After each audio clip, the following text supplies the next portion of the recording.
What's up, everybody? Welcome into the Starting Five, Episode 2. He's Coach Nick. I'm Ben. Glad to have you along with us today. And our topic one for the Starting Five, Kobe's back, Coach. 8 months after a long and grueling rehab, he came to a packed Staples Center, got the ball in his hands in the fourth quarter, and there were a couple moments where he started to look like vintage Kobe, but for the most part, he's not there yet. And he even said it himself. He said, right now my form is in horseshit form. So how long do you think it's going to take Kobe to really get himself going again? Well, I was talking to a surgeon who thinks that that kind of surgery takes 14 months until you're 100%. So we're probably not going to see, that's another 6 months from now. Unless they make the playoffs, we're probably not going to see it, at least anything close to 100%. But there are ways that he can help, and we did a breakdown earlier today where we showed how Kobe can facilitate a little bit with assists. He can play positional defense and grab some boards, but clearly the guy is shuffling around a little bit, and he's not jumping very well at all. Right. It's still going to take him some time to really get himself back into playing shape, and that's just going to come with more practice time, more game action, get himself more acclimated to the situation, and it's a familiar one for him. He knows how to get himself back there. It's just a matter of time. And you talked about the facilitator role for Kobe. I think that's going to be important, too. He can get himself more involved. One thing that I'm curious to know is because of how fast-paced D'Antoni's offense is, do you worry that Kobe might slow him down a little bit? That's the biggest issue they're going to have. And not only that, but they're also taking minutes away from guys like Xavier Henry, who's been doing fantastic and played 14 minutes. It's ridiculous. So we know that's going to be a problem. And Kobe has shown that he has dictated his playing time in the past to Mike D'Antoni. That's going to have to change. He already played 8 minutes too long last night, and that hurt them. Yeah, it'll be a slow process back for Kobe, but you hope by the time they get close to a playoff spot, if they can get there, if Kobe can get himself back on form, the Lakers should be competing for one of the final spots in the West. Our second story here, the Starting Five, Rudy Gay traded again. This time he goes to the West. He's going to the Sacramento Kings. Adrian Wojnarowski of Yahoo first reported that they acquired Rudy Gay, and the Raptors get back Rivas Vasquez, Patrick Patterson, John Salmons, and Chuck Hayes. So Gay gives the Kings a really nice on-the-ball defender and a guy that can score, not necessarily at a high percentage, but Toronto's got a lot more financial flexibility. Coach, what do you like most about this trade? Well, like we were talking about before, the fact that he was able to get rid of Bargnani and Gay's contracts in short order is very impressive. And I think that having spent a little time with Ujiri, he's got some sort of Vulcan mind melds, Jedi mind trick going on. And you can feel that when you're around him. You want to do what he tells you to do. And so, yeah, it's exciting for Toronto, but it's certainly the kind of, it's just the beginning. And they're going to be, this is the 3-year plan at the earliest, but they have the best mind in the game right now running that team. It's really incredible the fact that he was able to take 2 poison pill contracts and be able to get rid of them with both Gay and both Bargnani. And you know what? I thought that initially the easy answer for this trade was the Raptors just because of the financial flexibility. But the more and more I'm thinking about it a little bit, I like it for the Kings too because Gay is a very underrated on-the-ball defender. And he can score, but the percentage is low. And I think it's actually a situation where he can play with Cousins, and that's a nice core together. I used to love the way Rudy Gay played, and back in the day, if I had to start a team, I would have chosen him and Brandon Roy. Though they're both very tough, They could score without having to dribble the ball too much. He's lost that, and it's possible that he can get it back, change his scenery, who knows? And, he's got some talent on that team now, and so if he could ever get close to what I used to enjoy watching about him, then, yeah, it's a great contract. And then again, it's only a couple more years with a player option, which I'm sure he'll exercise to stay in Sacramento. And it's not like a 5-year contract that's going to weigh them down if it doesn't pan out. So it's a good move. And Pete Alessandro doesn't want another losing season. I just don't know whether or not Gabe helps that out at least for this year. We'll see. Third story on the docket today, Knicks. Oof. It's a 41-point loss to the rebuilding Boston Celtics on their home court on a Sunday afternoon game. They fell behind by as much as 25 points in the first quarter. We've sort of been talking about this before. What exactly do the Knicks do now? They were coming off back-to-back pretty nice wins. I don't think you can put this on Woodson, but what do the Knicks do now? Well, remember, when you play the Nets, it always makes you feel a lot better than you might normally feel. Listen, I don't think that Woodson, he's a kind of a mediocre coach. His results have been that way across the board.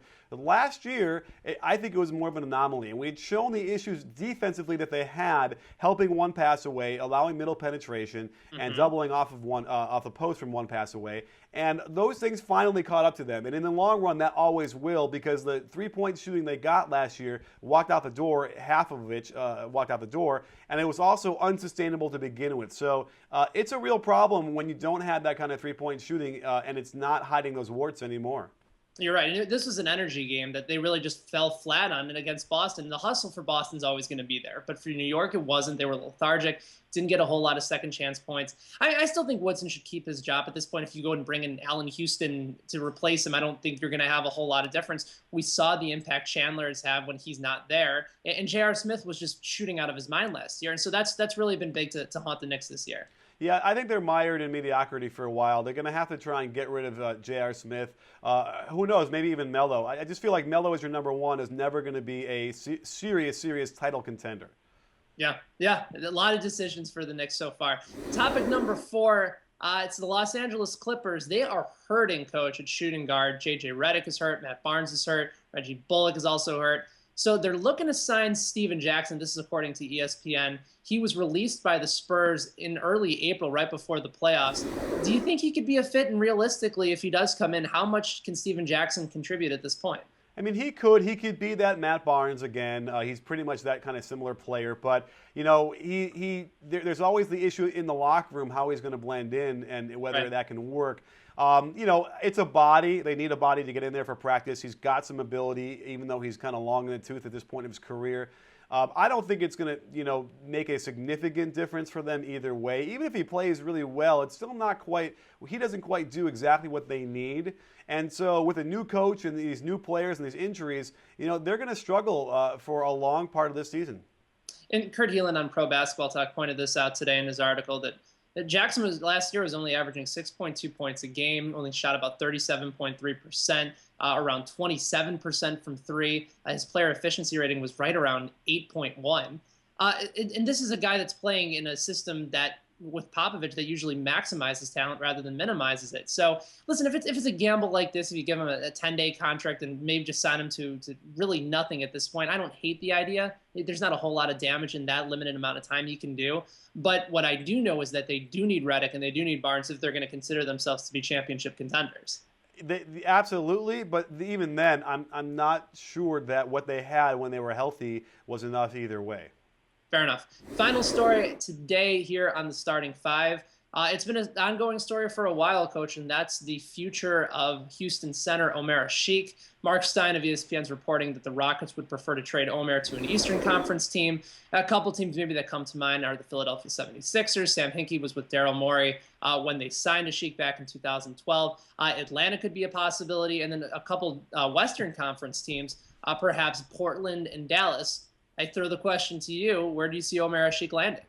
Everyone talks about, going to the Pelicans, and that is, the best kind of trade, but they're a Western Conference team. And so, I don't know, the Portland thing doesn't really make sense from a Portland standpoint because offensively they're the same, him and Lopez. And I know that Asik is better defensively than Lopez, but I'm not so sure it's so significant that a switch would ultimately do what they need. So it's a real interesting thing. I mean, the Dallas notion is also fascinating to me because the only center they have that they play is Dallenberg, and he's the 6th most minutes of that team, playing like 22 minutes a game. So they're like tiny ball. They would probably need him, but it's a real interesting thing only because for however good Asik is on defense, and he is very, very good, he really is that bad on offense. And so he's a real niche kind of guy, and it's going to be hard to make a deal either way kind of match up well and be beneficial to both teams. That's true. And New Orleans was intriguing. That was another team that I failed to mention. I like Atlanta if you're going to try and get him to the East because I think you can match up the Millsap deal. That's a pretty good deal. You can extend back and return. The salaries are going to help add up.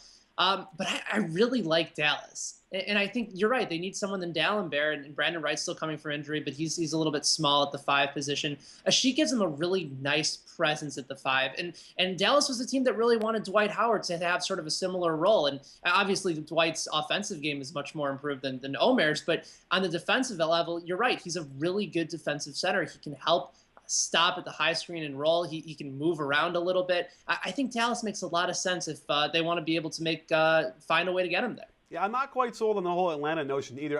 I wouldn't be able to see like Horford and him play together so well.